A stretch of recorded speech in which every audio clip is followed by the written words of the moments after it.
Seja bem-vindo à nossa quarta aula. Este é um ponto muito importante e que costuma gerar bastante confusão. Então, vamos com calma para que fique tudo bem claro. Já sabemos o que é a ascética e a mística em geral, mas agora o autor vai nos dar uma definição mais precisa e explicar por que, apesar de diferentes, elas são inseparáveis. Pense que estamos aprendendo a velejar. A ascética e a mística são duas fases distintas dessa mesma aventura no mar da vida espiritual. Desvendando o texto, remar e velejar, a diferença entre ascética e mística. 1. A definição de ascética, a arte de remar. O texto diz: pode-se definir a teologia ascética, a parte da ciência espiritual que tem por objeto a perfeição cristã, desde os seus princípios até o limiar da contemplação infusa.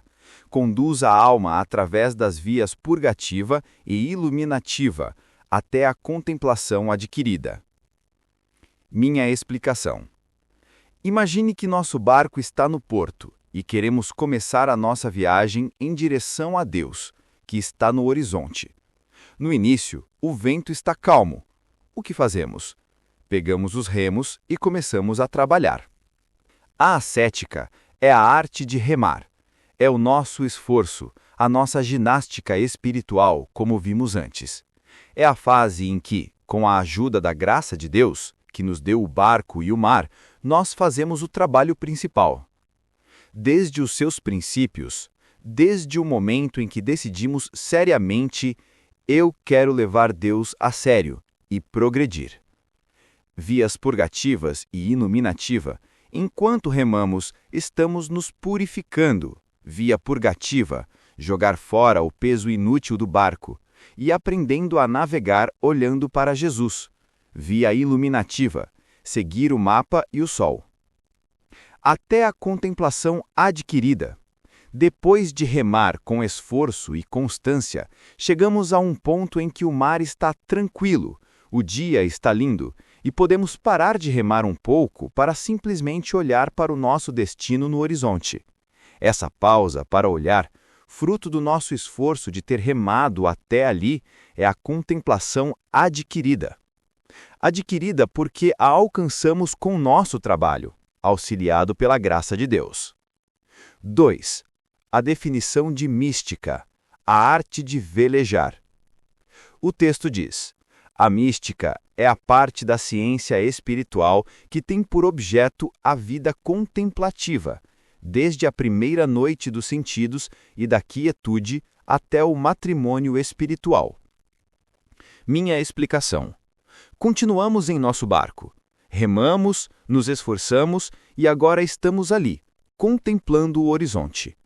De repente, um vento forte e constante começa a soprar. É o vento do Espírito Santo. O que um bom marinheiro faz? Ele issa as velas. A mística é a arte de velejar.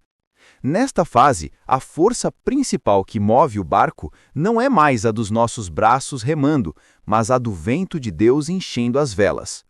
Nós ainda trabalhamos. Temos que içar as velas, segurar o leme, estar atentos. É o nosso consentimento, mas a propulsão é imensamente maior do que a nossa. Contemplação infusa.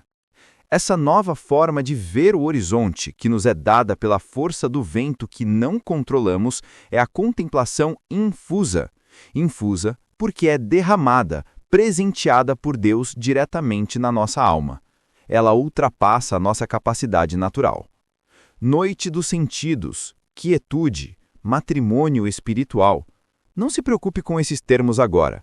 São nomes que os grandes santos, como São João da Cruz e Santa Teresa de Ávila, deram a etapas avançadas desta navegação à vela, onde a união com Deus se torna cada vez mais profunda. 3. Um ponto crucial. Mística não necessariamente, fenômeno estranho. O texto diz: Evitamos fazer da ascética o estudo das vias ordinárias e da mística o estudo das vias extraordinárias, pois hoje se reserva antes o termo de extraordinário para as visões e transes, êxtases e revelações.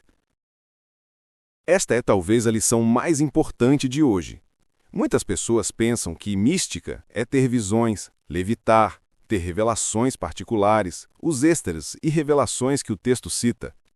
O autor diz: não é isso. Esses fenômenos são chamados de extraordinários e são como presentes especiais que Deus pode dar a alguém, mas não são a essência da vida mística. A verdadeira vida mística, o velejar com o vento do Espírito Santo através da contemplação infusa, é o desenvolvimento normal da vida da graça. É o destino para o qual todo cristão que rema com seriedade, ascética, é chamado. Não é algo reservado para poucos esquisitos, mas o amadurecimento natural da amizade com Deus. 4. Por que estudar as duas juntas? Remar nos prepara para velejar. O texto diz: há também entre os dois estados, ascético e místico, uma certa continuidade que faz que um seja uma espécie de preparação para o outro. Estas duas partes de uma mesma ciência esclarecem-se, pois, naturalmente. Minha explicação. Ninguém aprende a velejar sem antes aprender o básico sobre o barco, sobre como remar e como se comportar no mar. A ascética, remar, nos prepara para a mística, velejar. Nosso esforço, nossa luta, nossa purificação, tudo isso fortalece nossa alma e a torna uma vela capaz de receber o vento forte de Deus sem rasgar. Uma ilumina a outra. Ao estudar os grandes velejadores, os místicos, nós, que ainda estamos remando, entendemos melhor para onde estamos indo. Por exemplo, quando passamos por um tempo de secura na oração, parece que estamos remando e não saímos do lugar. Ao ler os místicos, entendemos que isso pode ser uma preparação para Deus nos dar o seu vento. Por isso, o autor as trata no mesmo livro. São duas etapas da mesma viagem. Resumo da aula de hoje. Ascética. É a fase do nosso esforço ativo, como remar um barco. Ela nos leva até a contemplação adquirida, um olhar para Deus fruto do nosso trabalho. Mística. É a fase em que a ação de Deus se torna a força principal, como o vento que enche as velas.